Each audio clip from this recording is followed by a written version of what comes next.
Okay, so in this video I want to show you another quick idea or workflow for creating highly complex patterns or ambient songs or backdrops or sequences or whatever.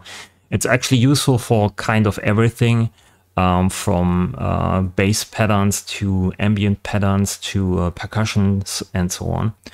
The workflow is always the same. It's pretty straightforward. It's very simple. It's kind of like the last video where I showed you to use, how to use the Triton and Paul stretch and then layer it up, and you get a super complex backdrop with this. Today it's kind of similar. And before I start, I want to encourage you to write down your favorite workflows in the comments down below. Your go-to simple workflow or progress to create interesting things in just simple ways. So today I want to take here again the Triton synthesizer in the dry version. And I use this one because it has a lot of presets that sound kind of nice and are nice for ambient and so on. And you can use anything. You can use AM1 or WaveStation. You can use external synthesizers. You can use your Eurorack. You can use hardware synthesizers. You can use some sample libraries and put a resonator on it and use that. It doesn't matter. It's important that if you want to use it for ambient, you need tonal sounds, right? At least some tonality in there. So I'm going here for the bell and mallet category. You can choose anything else. I just use this because I recently sampled the keyboard category. So I want to sample bell and mallets, right? And you can randomize the preset inside of the Korg Triton, also not with Bitwig from the outside. But what you can do is you can lock this category here with this button, right? And now these up and down buttons here skip you through the presets inside of this category, this bell mallet category. And we start here with the first one.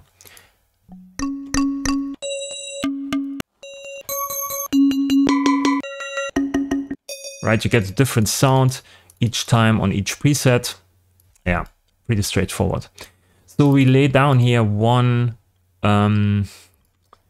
key, C3, that's what we want to sample, and of course a bit longer. And we leave a bit of room, wiggle room here at the end, right? Because we want to sample this and there's probably some decay on some presets, so we have here a bit of room for letting the sound decay out. And then we create here an audio track, and as an input we select the output of the Triton post, right? So we want to sample basically the output of this channel here. So now we hit record and hit play here actually. So what I'm doing is basically I hit record, and then as soon as this note is finished, I switch it to the next one. It's a bit tedious and maybe a bit time consuming workflow, but you only need to do it once for a category, and you don't need to do it every time, because then at some certain point you have a few directories with a lot of random sounds in a specific key.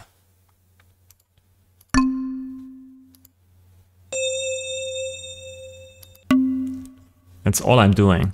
Just press down, down, down. It's also not super important that the sound is completely finished when it rings out, because we will process the sounds anyway after the recording is done.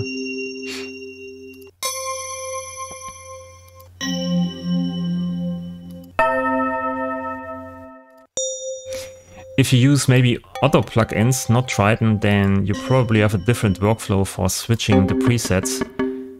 Sometimes you have to click manually inside of the preset list.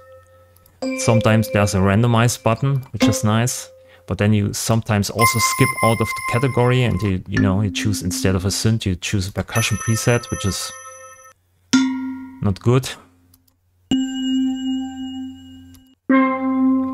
And if you want to, let's say, sample your Eurorack, you probably want to put some kind of pitch map on that, so it's pitch correct everything. Or you can maybe also use a resonator for percussion sounds to make it more tonal. And sample this then.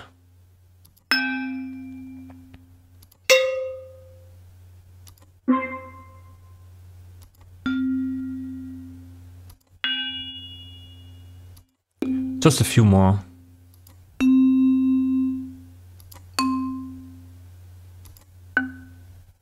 Church bell. Bam.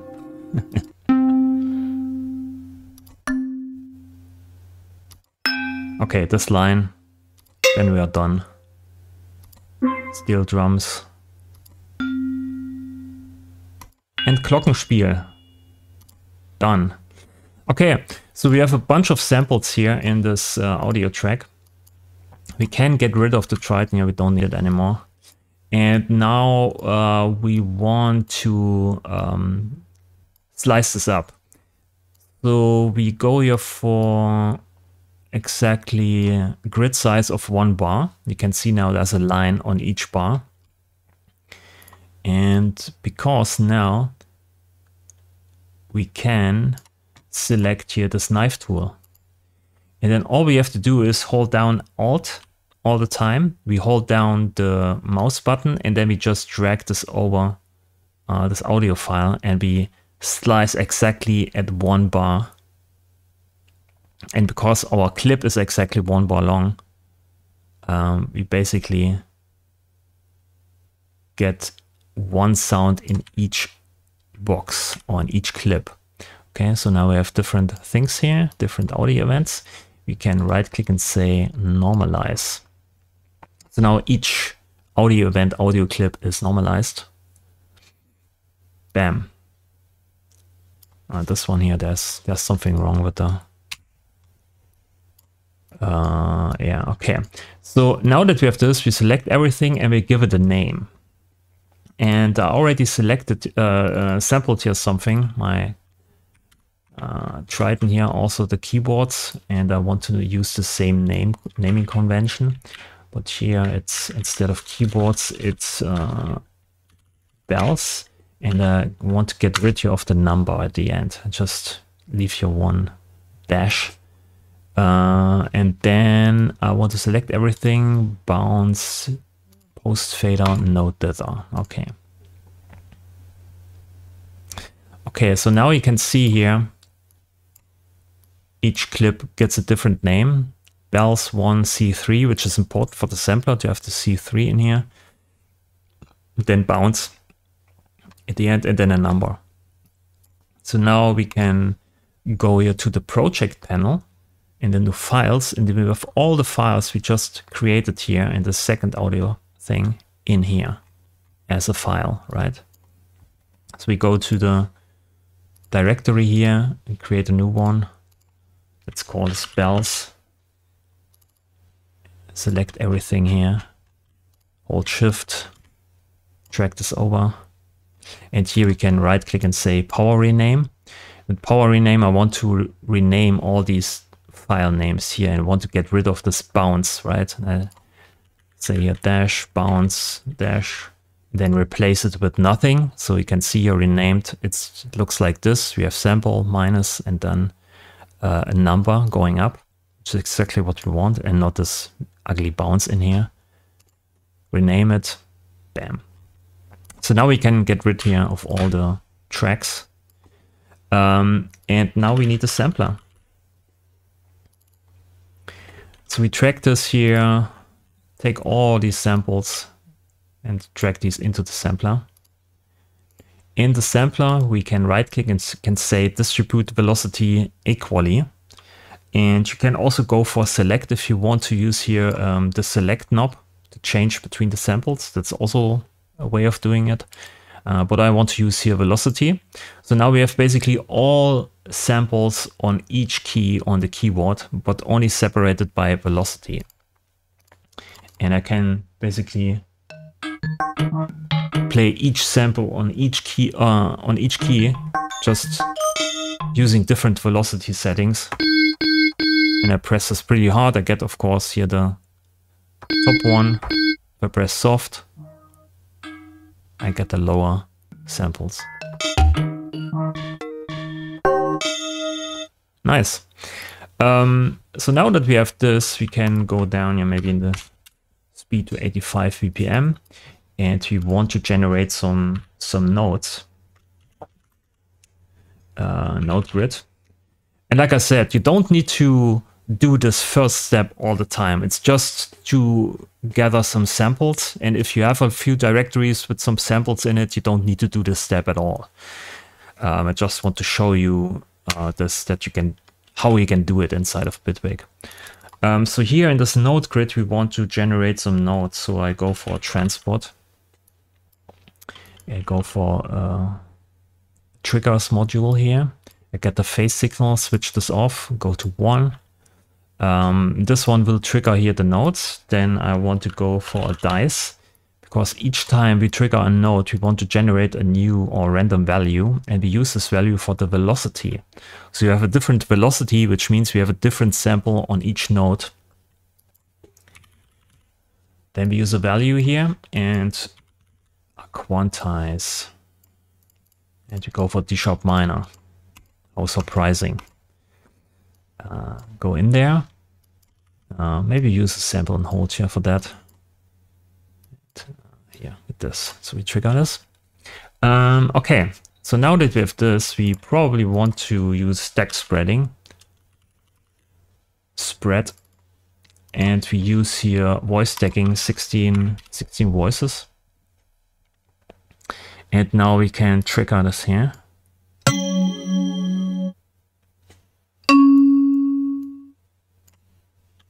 Okay, so we go here for value. And we change basically for each voice, we change the pitch and we change the length of the pattern.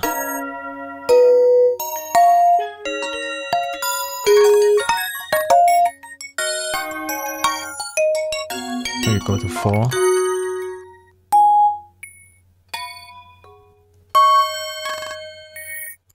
Nice. There you put your peak limiter at the end. Just for safety.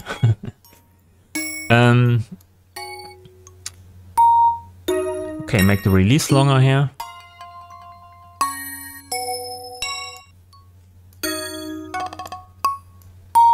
You can maybe use a bandpass here. Key tracking is on.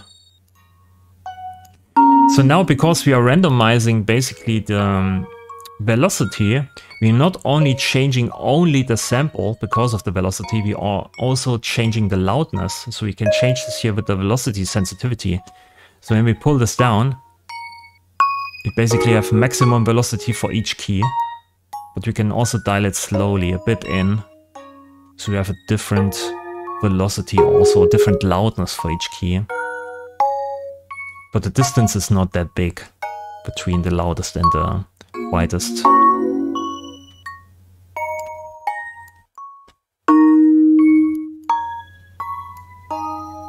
And the more you add your value, or the more you add modulation amount to this value here, the more higher pitches on notes you get. And sometimes it's too high, you maybe want to stick to 1 octave.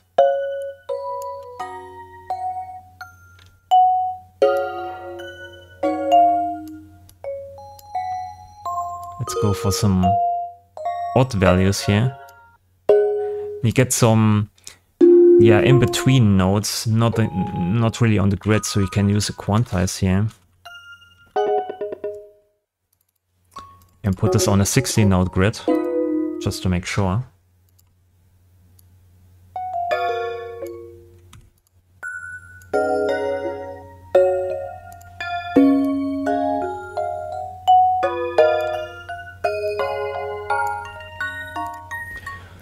And we put some reverb on that. Convolution maybe. Ambient delay.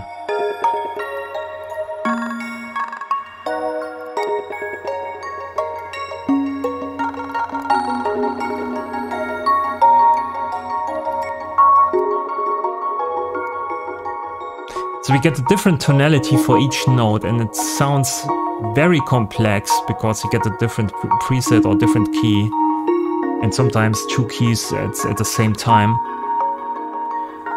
but it's actually not that complex. It's just a bunch of samples, 60 samples or so, and it makes it sound highly complex without using that much modulation.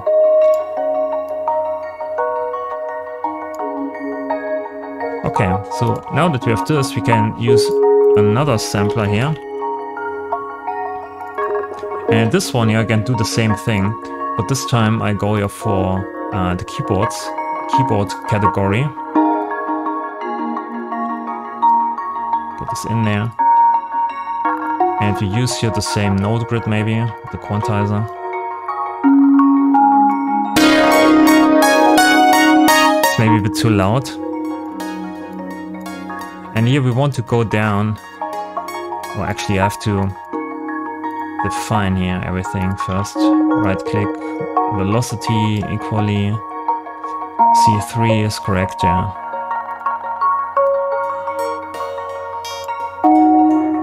But here with this one we want to go down maybe 1 octave.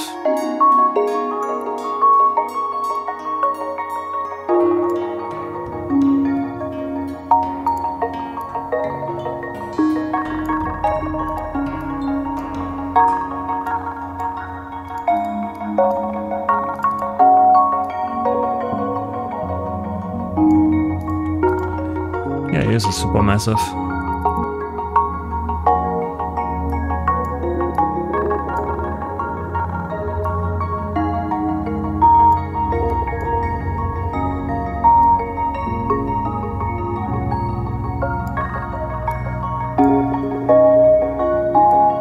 Yeah, so you can combine different sample sessions. Maybe it's a bit too much here.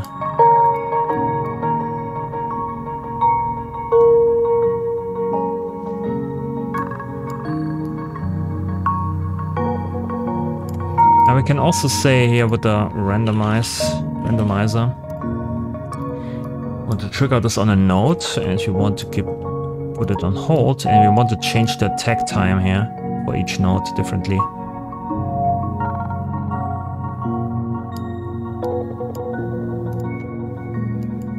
Nice. And also maybe here.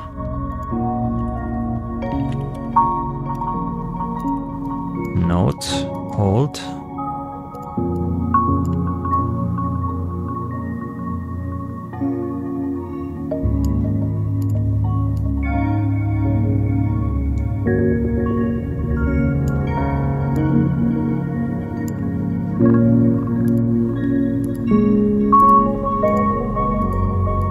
Even slower.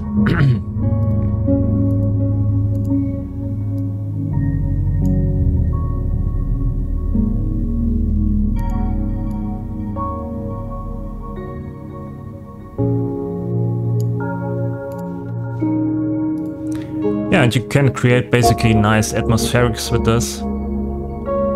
Maybe you can sample this again and then cut out the best parts, or maybe just let this run in the background and play something on top with a synthesizer, or add some drums to it, bass line, or whatever you want to do. And it's basically a quick way with just using a bunch of samples inside of the sampler to create rich atmospherics, interesting sequences. Like I said, this is also nice for percussions. Maybe you'd have to use some different settings here, but I do this sometimes with percussions, or with percussions through a resonator to get some tonality out of this. Also for pads, for lead sounds, and sometimes bass sounds. It's also nice. And then, you know, sample the best parts and you get something to work with. So this is one of my workflows I really like. It's straightforward, it's pretty simple to get. It's maybe a bit tedious to sample all the individual samples from some synthesizers, but like I said, you need to maybe do it once or twice. And yeah, you have then a bunch of samples already on the hard drive, and every time you need something, you can grab it. So like I said, let me know in the comments what your kind of favorite workflows are to create these things in a simple way. And like the video if you like it, subscribe to the channel, and I'll see you in the next video. Thanks for watching, and bye.